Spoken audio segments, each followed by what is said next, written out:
Hi everyone, I'm Kat and I'm the social media specialist at Vagaro. Today we have Taylor from Luster Color Studio joining us to talk a little bit about what she's been doing for her business during shelter-in-place orders and what she plans to do when the restrictions are lifted. Hi Taylor, thank you so much for speaking with me today. Hi, I'm Taylor Clow. I am owner of Luster Color Studio. I've been in the industry for about 8 years now, and I'm really looking forward to doing this interview with you today. Awesome. And when the whole shelter-in-place order started, did you close your salon immediately? I mean, before or right when it happened? You know, I was waiting until the governor put his hand down on it. Because there had been so much talk within the community of, where I live in Stanislaus County, there was talk that it had started on one day and not another day. So when it actually happened, I had a toner in my client's hair and the governor came on, and then that was it. I washed her hair out, she left, and I shut the doors. So it was right on it. Oh my gosh, I can't imagine. So you were in the process of coloring your client's hair when you heard the news. Yeah. What was going through your mind when that happened? Just disbelief, honestly. Like I couldn't believe that this was actually happening, and truly just trying to, in that moment specifically, hold it together until my client left, because it was just such a shocking thing that I have to walk away from my business. I have to shut my doors. I don't know when I'm coming back. So just really trying to cope in that moment the best that I could. Yeah, I can't imagine. And how has your business changed since the start of the pandemic? And how are you coping with that right now? Well, how it's changed is, it's the only thing I'm really able to do right now is like curbside pickup. And I've been doing that as much as I can. I've been doing deliveries. But as far as like behind the chair doing hair, the most I've done is the people I live with. And coping wise is, good days and bad days, trying to just keep positive and continuously look into, different resources and try to find out as much information as I can. I think that's how I personally cope the best, is just by information, So. Yeah, there's like a ton of information out there about this whole COVID-19 situation, and it continues to dominate the news and media outlet every single day. So how are you, where are you going for a reliable source of salon industry news about this specific situation? So specifically, I've been looking, I'm a part of a forum on Facebook called Salon Mastermind, or Salon Owner Mastermind. And so I've been getting a lot of information through there, but it's not solely based in like California, it's stylist globally. And so I get information from there, but ultimately the most information I've been getting is through like my county. And every day they do a daily update. So I'm really grateful for that. And I know they're giving us the most information they can. And so I've watched that every day. And then the governor, his, daily press conferences, I've stayed up to date on that. And then also behind the chair, they have a lot of really good information out right now too. So just kind of in those resources. Okay. Earlier you were talking about offering curbside pickup for your clients. So you are selling some products, and beyond the products, like, are you offering any new services since the start of the pandemic? I have not offered any other type of services other than just, I guess my services are just trying to keep my clients informed on what they need during this time, as far as just keeping them educated and praying that they don't go, to the grocery store and get color, so just trying to really keep everyone updated as to why our services, are as great as they are versus, going and getting a box color or something like that. So I think just information, I guess, is the most I've done as far as services offered. Right. And how have you been staying in touch with your clients and your customers? Like, how are you communicating with them? Currently, mostly through social media. I feel like it's a great platform to reach the masses.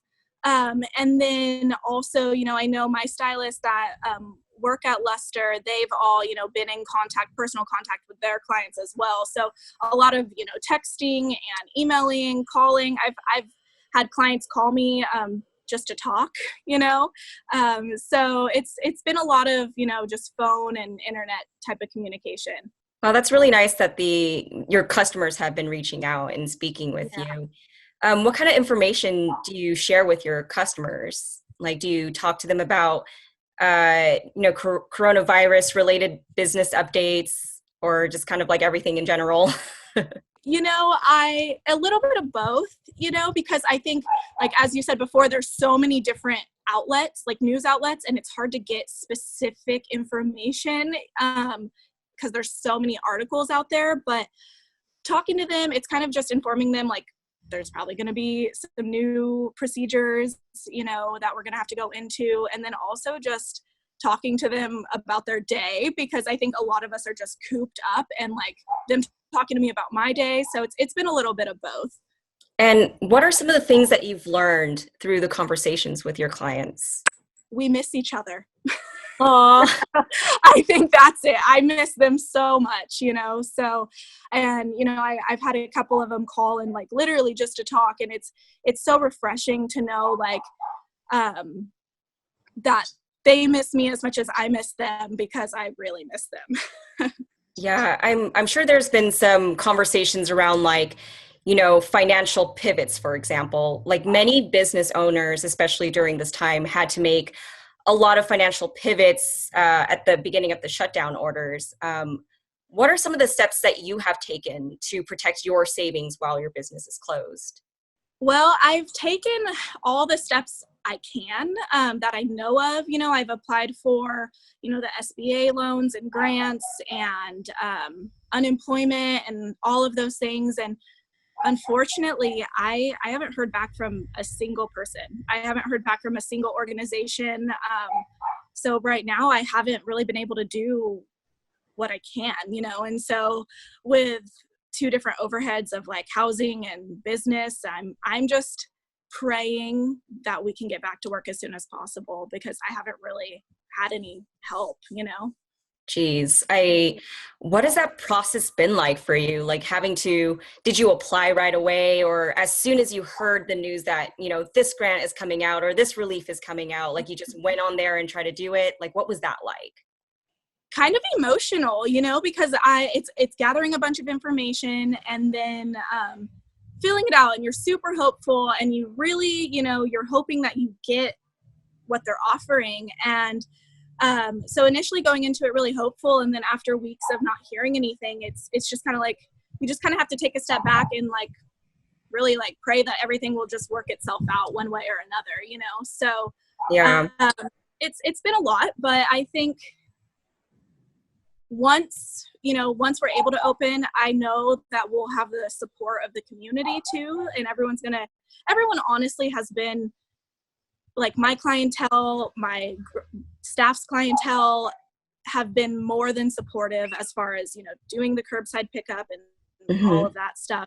So, yeah, it's been kind of a roller coaster on that end, I guess, to answer that whole question. Speaking of your, booth renters, how have you been able to stay in touch with them, and how have you been handling the whole situation with your booth renters? Well, we have a group message. There are, including myself, there's 8 of us. And so we have a group message, we kind of touch base every now and then, kind of like, what have you guys been up to, trying to keep it like light and positive, and what everyone's doing in their day to day. So as far as that, we've been pretty good in like maintaining communication, just kind of like that team building. But as far as like it goes, being, the owner and the booth renting, when this all hit, I had to make a decision, like, am I going to require them to pay rent? What am I going to do as an owner about the situation? And the way that I kind of constructed it is I told them essentially it was more of a donation-based thing. I wasn't requiring them to pay rent, and if they could, maybe just half of their rent. So my landlord at my space, they cut my rent in half for 2 months, and they are now putting that rent at the beginning of next year for me, which I was really grateful for. So I figured, I could help my stylist out the best I can. And I know everyone's in different situations at home financially, with kids, not kids. Maybe their spouse isn't working either. So I just tried to, be as fair as I can. This is such a worrisome time for everybody. Yeah, absolutely. Wow, I can't imagine that situation, what it's like for you and your team. And I'm sure you've been, sharing and communicating different ways to stay in touch with your clients, or maybe sharing ideas and like how you will be returning to work. Yeah, yeah. I've been reading. I know there's a few salons in the country that are opening up this week, and so I've been reading a lot of their requirements, and kind of just like bracing myself and the stylist and the clients for there's going to be some different rules and regulations, and I don't know when they'll stop. No one really does know, or maybe this is our new normal. And as stylists, we're trained to the highest extent on sanitation. So now it's just kind of taking it to that next level, to make everybody feel comfortable and to keep everybody safe. Let's talk a little bit more about, that. Like, eventually shelter in place orders will slowly be lifted. And what are some of the plans that you're taking, or some of the steps that you're taking to ensure, like your clients' safety in this new normal? One of the big things, is going to be spacing out my stations. I currently have 7 stations, and I think I'm going to have to remove 2 of them, just to give a little bit more space for each stylist and each client, because right now I believe they're about 5 feet apart. So I'd like to have about 7 feet or a little bit more space between. I am planning on putting like plexiglass in between my shampoo bowls, because that's a space where clients relax and they want to sit there with their toners in and not have to worry about being too close to the person next to them. Also, I'm going to enforce that clients don't bring any +1s, and also that they wait in the car until we're able to clean the station, like sanitize everything and get everything completely ready for them, and that'll allow less people in the salon at a time. So those are Wow. hand sanitizer at every station and at the front, extra soap, the whole 9. Wow, that's quite a lot. So before, like, how many people were allowed at your salon at a time, and now, after you reopen, how many do you expect, like, that you can fit in at one time? I would say we could have probably 16 to 17 in there at a time, each stylist working, with maybe 2 or 3 waiting. And now I believe it'll probably be like a maximum of 10 with like client and stylist, like at the absolute max, for the time being, for sure. Okay. And it sounds like you're removing some stations. So Mm-hmm. does that mean you're going to be staggering your booth renters as well? Yeah. Yeah. So that's one thing that I'm going to reach out to them in the next day or 2 as well, is just like, as booth renters, we are allowed to make our own schedules, and so I'm going to just try to see where everyone's at on that, and see if we can try to all work together and come up with some sort of plan, to maybe certain people work in the mornings and certain people work in the evenings. And because we are a salon of 8, and then now we're going to go down to only 5 stations. So definitely trying to work out some sort of schedule with everybody that benefits everybody as well. Nice. And you mentioned a lot of like new things that you're adding in for your studio. Have you already went ahead and ordered all of that stuff, or are you waiting for like a specific point to bring that stuff in? It's actually going to be within like the next day or 2, because Wow. I was looking at who, because I don't know when this is going to really be lifted, but I also don't want to be not prepared, and Right. so I wanted to see what the regulations were for some other states that are opening before me, and then I mean, I know I'm going to need tons of gloves, tons of sanitizer, tons of Lysol, disinfectants, barbicide, so those things I can order right away. And as far as like what California decides to do, I'll just kind of have to wait a little bit, like as far as like plexiglasses and like different, dividers and separations, and, whether I need to do like disposable capes. So I know a lot of it I'm ordering soon, but some of it I'll probably have to wait until I get like specific regulations. Gotcha. And how have you been communicating with your clients about the different changes that you're making, or how will you be planning to communicate with them? First and foremost, like I mentioned before, social media is just an easy way to put it out there, but then also to like individualize it. And I, text each client, and also I'm planning on putting in a frame at the front station, just kind of like the procedures that we've done to keep them safe as well as keep us safe. And I think that will help just keep everyone informed across the board, whether they see it on social media, they see it through their text message, or they see it like right when they walk in. Got it. And are you doing anything right now to kind of promote or provide any incentives for your clients to come back to your business? Promoting, we are going to do a challenge for clients because, they've been waiting for us and we've been waiting for them. And so over the course of the first month that we're open, we're going to do like a, who has the most outgrowth challenge. So who has the most, regrowth from their last appointment to when they come in, and each of the stylists are going to pick a top 3 and like provide them with some sort of incentive per stylist, what they choose, whether that be, a deep condition or a haircut or a color service or product or something like that. So that sounds really fun. Yeah. That sounds fun. I know everyone they're waiting patiently, so I think it'll be kind of a fun way to open back up and get people excited to get their hair done, but also to show us their roots, Yeah, for sure. Mm-hmm. There's a lot of speculation about what will happen when businesses open. And I've seen talks about 2 scenarios that can possibly happen.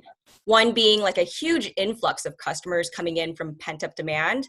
And the second scenario is like a slow trickle in of customers over a span of time. What are some of your predictions about customer behaviors after reopening? From my personal interactions with my clients, I think it's going to be kind of a rush of people coming in, or a desire for it to be a rush, I think more so, because we still are going to have to abide by so many rules and laws and regulations. But I think in our area, I would say more so a rush than trickling in, but it's hard to say, everyone's stance is so different on this topic. And some people, that are more at risk, they might want to stay home a little bit longer, and nothing is wrong with that at all, And so I'm personally curious to see too, but I think from what I've gathered so far, I think we're going to be fine and busy, That's really great to hear. I'm happy to hear that for you guys. I'm sure that, when the whole shelter in place orders happened, you probably had to cancel a ton of appointments.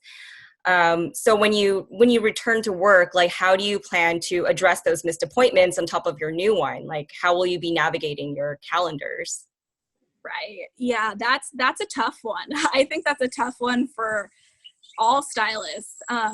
My books personally are booked about 7-8 weeks out. And so when this happened, I had people that were scheduled the next day. And then from that, weeks out after that. So I'm going to do my very best to try to go in order. But it's going to be hard, and there's the juggling of, trying to get time frames that work for everybody, So one thing that I do plan on doing is texting everybody in order and listing certain appointment times, but also offering like online scheduling and saying, hey, like first come, first serve. If you go online and book it, have it, And so, yeah. But I'm going to try to go in order the best I can. And also I did take a poll,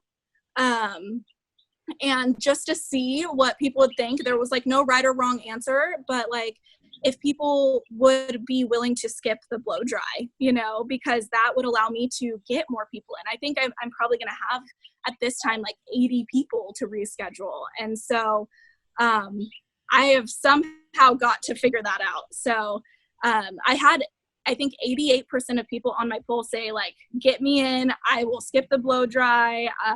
And then I had, 12% say that they wouldn't, but that's completely understandable. You know, we've been cooped up in our houses for weeks, and I completely understand that you want to go into the salon and get that fresh blowout. You want to be leaving there, with a style that maybe you can't provide yourself. So, so yeah, I'm kind of dabbling in that on how I'm going to figure that out. Yeah, that I definitely feel it too. Like, I'm just like, oh my God, I can't wait to see my hairstylist. Like, my roots. Can you see my roots? Like, oh my gosh. It was crazy. Like, after shelter in place, like literally the next week, I'm like, I just want my nails done. I want know that human touch. I want to see my girls. Like, I miss them so much. And I'm sure all your clients feel exactly the same way. Yeah. So yeah. It's going to be interesting to see, like, everyone's roots grow now, and they're just like, look at me. Yes. Yes. Yes. Like, we've been waiting. Yeah, for sure. It'll be nice. I mean, I'm ready. I'm so ready. Even if people got antsy and now I have a color correction, I don't mind. I just want to see them, Yeah. And, it kind of brings to the next topic of, like, this pandemic has been really difficult for everyone. Many dealing with unemployment, facing financial hardships. There may be some people or clients that will ask for service discounts. How do you plan to handle that situation? And it's definitely to be expected, like, I know I can't go back into my normal routine of nails, lash extensions, like all these things right away. And that's something I've thought about too, is like, people want their hair done, but they might not, be able to afford what they are used to getting. I don't know necessarily that I'm going to discount things, but I will for sure offer 100 different options for them, whether we just do a face frame or we just, do a gloss or a toner, or, and maybe offering, a free deep conditioning service with their service, something along the lines of that, because, as everyone else has financially been impacted by this, so have hairstylists, and so it's one of those things. It's kind of a fine line, but there are a lot of options out there that still can be financially affordable for clients that maybe might just be a little different than what they had the time before. Yeah, I'm pretty positive that you and many other business owners have endured and lost a lot during this period of shutdown. So it's a lot to ask for discounts and stuff like that, but the alternative of adding more to the service is a really good idea. I was wondering if you've considered planning to trim certain areas of your business to save money. I don't know. I think in certain ways, like, I can cut back on like not having magazines, because they're going to be just germs everywhere. Oh yeah. But, but in other ways, I don't want to cut back, because I don't want to decrease the service of what our clients love about coming into our salon. So right now, probably not. I feel like it'll be more so spending a little bit more so that everyone can feel safe and secure and comfortable. Yeah, that makes a lot of sense. Yeah. I can see how the magazines could be like a thing of the past completely. Yeah, for sure. And, as we're all aware, things are incredibly unpredictable for the foreseeable future. Do you have a plan in place? Or what would you do in the case of if you were forced to close your business again? That's a hard question. It really is, because the future is unforeseen. And so it's something I've thought about, but I just at this point want to take a day at a time, because financially, if we shut down again, I don't know, I can save and save and save and save and save until winter hits again. And that might just be my only option. And really just try to prepare ahead of time. But ultimately, I don't know, I don't know what I would do if that happened again. If it were feasible, absolutely. Like, I want my business. I love my business. I love my team, but we'll just have to take it a day at a time. Yeah, absolutely. And what would be your biggest fear around life after this pandemic? I think people's health, my loved ones, and like my friends and family, and and for the beauty industry, I mean, I hope this doesn't impact us negatively. I hope that we are able to come out stronger and more self-aware of like different ways that we need to run our businesses, and different ways to save. So yeah, I think health, and just trying to hope and pray that this doesn't continuously affect us. Yeah, absolutely. Mm-hmm. And on the flip side, what is your greatest hope for this new phase? I think that most people are going to just value, like what you said, like personal touch and personal communication, and a hug, and all of the things that we've been missing for weeks now. And I think humanity is going to see a big change as far as just the way we appreciate one another and our communication and conversations. And I think that would be my biggest hope overall. Yeah, I definitely feel that. I miss hugging people so much. I'm such a hugger. Yeah. I'm a very Oh my. human to human type of person. And, Yeah. I had like a revelation not too long ago, and I'm just like, I may not hug my grandma for a really long time, or my mom, or, my closest friends. And that just kind of sucks. Yeah, it's sad. It really is. That's it's crazy, because I have so many clients that come in and it's like an immediate, like, oh my God, how are you? Hug, like, how have you been? And then the end of the service, like, hug, see you next time. And that's going to change for a while. And I hope it's not permanent. I hope this is just something that's going to pass, and everyone, when it does, is hugging again. you know Yeah, I definitely feel that. Well, um, last question. So thank you so much for, being here and joining me for this interview. Do you have any tips for other professionals or business owners about reopening, or how to deal and cope with this current situation that we're all in right now? I think ultimately it's, we have the time right now to rewrite like our business plan, and to try to stay aware of, what's going to be expected of us, and preparing as far as like all those new sanitation requirements, and getting creative, finding new ways to promote that you never really thought you were going to have to, and just staying positive and trying to have the best outlook, and knowing that like we are all in this together. We are one when it comes to this. So Great advice. Thank you so much, Taylor. So good to speak with you again and see you again. Yeah, for sure. Well, I'm wishing you a great week, and wishing you a great reopening when that time comes, and hopefully we can speak with each other soon. Yeah, thank you. Thank you so much. All right. Bye. Bye.